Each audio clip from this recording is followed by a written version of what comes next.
This is the Dollemore Daily, and I'm Jesse Dollemore. Well, in a White House where the benefit of understanding the mistakes of our history isn't ever used, and alternative facts are the norm, nothing should really ever surprise us, right? Well, today, Sean Spicer managed to do just that. While answering a question related to the close relationship between Bashar al-Assad and Trump's good buddy Vladimir Putin, Sean Spicer once again created his own set of facts related to history and declared that Hitler hadn't even used chemical weapons during World War II. Between Russia and Syria is a strong one. It goes back decades.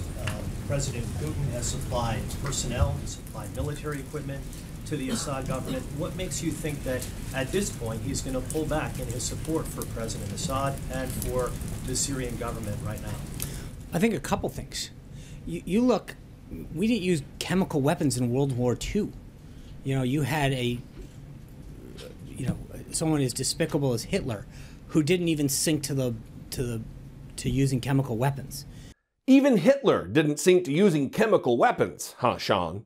I guess Donald Trump and Sean Spicer would have us disregard, ignore, or forget altogether the fact that roughly 6 million Jews were systematically murdered by Adolf Hitler. Millions using chemical weapons.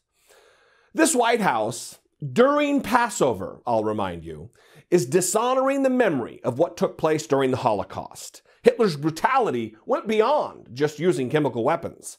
It is marked by the sheer number of human beings he murdered. Hitler slaughtered what equals the total populations of Los Angeles, Philadelphia, and Atlanta combined. I say that only to put the scale of the Holocaust in perspective.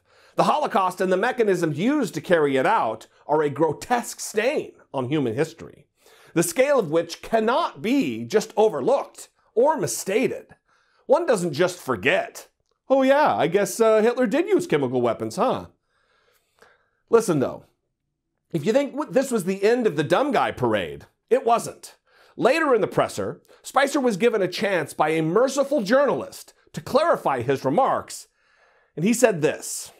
Thank you. Some traction right now. Quote, Hitler didn't even sink to the level of using chemical weapons. What did you mean by that? I think when you come to sarin gas, he was not using the gas on his own people the same way that Assad is doing. I mean, there was clearly, I understand your point. Thank you.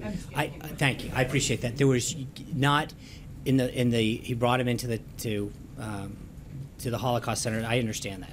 But I'm saying in the way that Assad used them, where he went into towns, dropped them down to innocent into the middle of towns, it was brought to it. So the use of it. Wait, what? Ugh. Well, what you just heard throughout all of the stuttering and stammering was a non-answer. What you didn't hear, though, were the words concentration camp.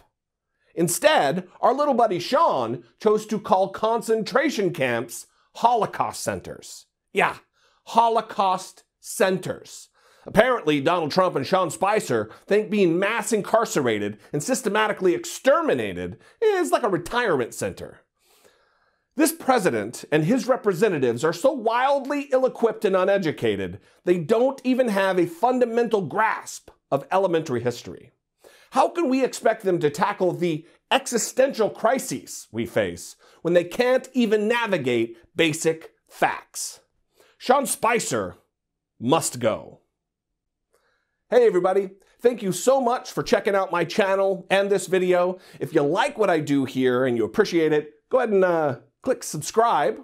And if you really like it and appreciate what I do and you'd like to join my Patreon family, there's another link there for that. It's not just for the podcast, it's also for YouTube. Thanks a lot.